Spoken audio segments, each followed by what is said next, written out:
রান্না বান্নায় আপনাদের সকলকে স্বাগত জানাই। আজকে আমি আপনাদের জন্য একদম ওয়ান পট একটা রেসিপি নিয়ে চলে এসেছি। এর জন্য না অতিরিক্ত বাসন নোংরা হবে না কিছু। আর যেহেতু এটা ম্যাগির রেসিপি, তো সেই জন্য ম্যাগি তো খেতে সবাই ভালোবাসে।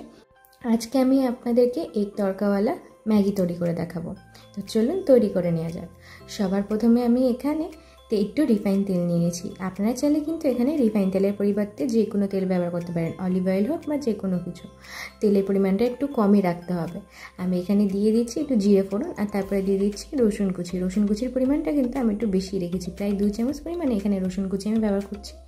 জিরে আর রসুনটাকে বেশ ভালো করে ভেজে নেব। যে একটু রসুনের মধ্যে লালচে ভাব ধরে আসবে, সেই আমি এখানে কুচনো পেঁয়াজ দিয়ে দিচ্ছি।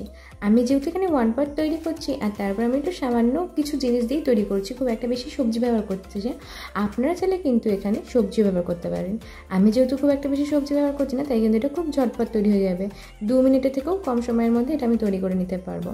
ঠিক সেইভাবেই আমি তৈরি করছি। সবজি নিলে একটু সিদ্ধ করার জন্য কিন্তু সময় দিতে হবে। আমি এখানে ঝালের পরিমাণটা বুঝে লঙ্কার গুঁড়ো দিয়ে দিচ্ছি, আর একটু কাঁচা লঙ্কাটা দিয়েছি, আর স্বাদ অনুযায়ী একটু লবণ দিয়ে দিচ্ছি। লবণটা এখানে এই জন্যই ব্যবহার করছি, কারণ আমাদের যেহেতু এখানে একটু এক্সট্রা সবজি রয়েছে, সেই জন্য লবণটা লাগবে। আমি এখানে জল ঢালার সময় একটু ক্যাপচার করতে ভুলে গিয়েছি, একটু প্রবলেম হয়ে গেছিলো, তাই জন্য জল দিয়ে বেশ ভালো করে আমি এখানে ম্যাগি দিয়ে দিচ্ছি। জলটা দেওয়ার সাথে সাথে আমি এখানে 2 প্যাকেট ম্যাগি ব্যবহার করছি। আপনারা যে পরিমাণে ম্যাগি তৈরি করবেন সেই পরিমাণে জলের পরিমাণটা একটু বেশি রাখবেন।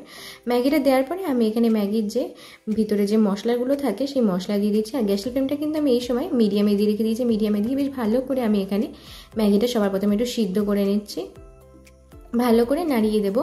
আমি কিন্তু ম্যাগিটা গোটাই রেখেছি, আমি কিন্তু ভাঙবো না। আপনারা চাইলে এখানে ভেঙে দিতে পারেন একটা, কিন্তু আর একটা কিন্তু গোটাই রাখবেন। গোটা রাখলে তবে খেতে ভালো লাগবে ম্যাগিটা। আর আমি সেই জন্য একটা ম্যাগিও ভাঙলাম না।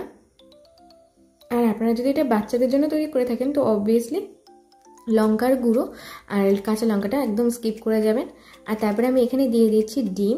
আমি এখানে 2টো ডিম ব্যবহার করছি, কাঁচা ডিম। ডিমটাকে বেশ ভালো করে আমি এখানে যাতে সিদ্ধ হয়ে যায়, সেই জন্য ঢাকনা চাপা বন্ধ করে দিয়ে করব।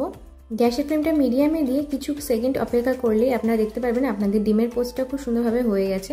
আর ডিম ম্যাগি কিন্তু অনেকটা ঝোল টেনে নিয়েছে। এই ম্যাগিটা কিন্তু একটু গামাখা গামাখা হবে, খুব একটা ঝোল হবে না। তো এই সময় আমি ম্যাগিটা তুলে নিচ্ছি, পরিবেশন করে দিচ্ছি।